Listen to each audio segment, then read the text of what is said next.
Uy, meron pa sila dito ano Ano bang purpose nito? Ba't may ganyan?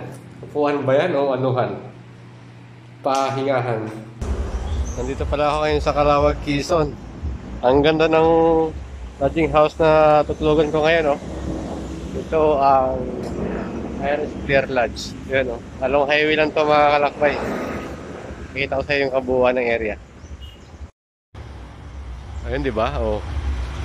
Para lang sa pabahay sa Cavite. Pero ang ganda ng ng ambience. Bagong to. Bagong lodging house. So, ayan si Jon Snow kasi diyan tayo tutulog sa room na yan. Tsaka kagandahan nito, meron silang canteen. Yan, kapag order na tayo ng kape. Yan, malawak yung parking nila. Tsaka, yun nga, bagong-bago to. So, ngayon, ito yung yan. So, meron sila ditong, pwede kang umupo dyan, no? Pikapi ba? Yan, doon sa side naman na yon. Uy, meron din, no? Ang lawak, oh. Oo. Ito lang yung sa highway to mga kalakbay, oh. Yan, makikita nyo to pagka going to, galing ka ng Legazpi o Kabikulan, sa right side siya. Ito yung niya. Ito yung labas niya, oh. Yan. Makikita nyo naman, oh, Iris Clear Lodge. So, yun yung nagagaling sa Bicol. Pag galing ka naman ng Maynila, doon naman. Yan. So, makikita nyo to. Pakita ko maya yung room. So, ito na yung room ko mga lakbay. Yung room 1 pala yung binigay sa akin, oh. So, check natin kung anong meron dito. Ay, ganda. Ganda naman ng room, oh. Wow. Yayamanin. So, ito pala. Ito yung room mga kalakbay, oh. Meron silang dalawang kama dito. Ay, dalawang unan, dalawang kama tuloy. Tapos, complete naman yan. Tapos, yung TV nila, oh, medyo maliit nga lang. Pero, sakto na to sa ganito kalaking room. Ang laki ng salamin nila, oh. Oh. Diba? Check natin yung... Uy, meron pa sila dito, Ano bang purpose nito? Ba't may ganyan? Upuan ba yan o anuhan? Pahingahan.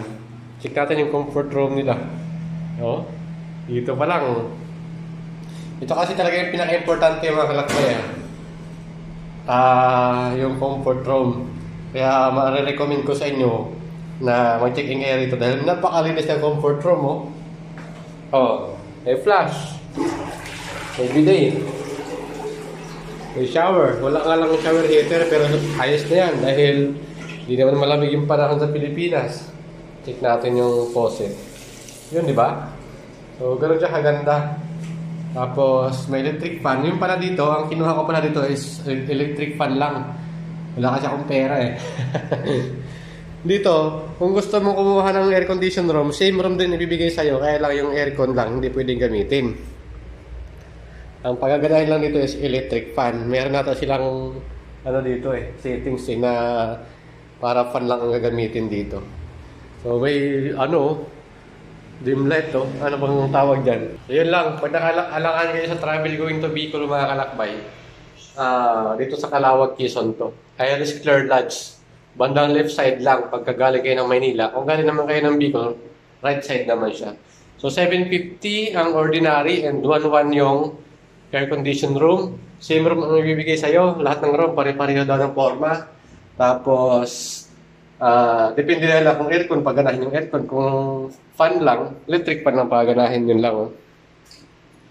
So, yun lang. Kung 12 hours lang yung mga kalakbay, Kaya naghintay ako ng 8 ng gabi kasi para 8 din ako mag-out bukas dahil masyadong maaga pa papasok ako ng 6. So, yun lang. Sana nakatulong sa mga manlalakbay na walang mapagpahingahan dito sa Calawag, Quezon. Babu!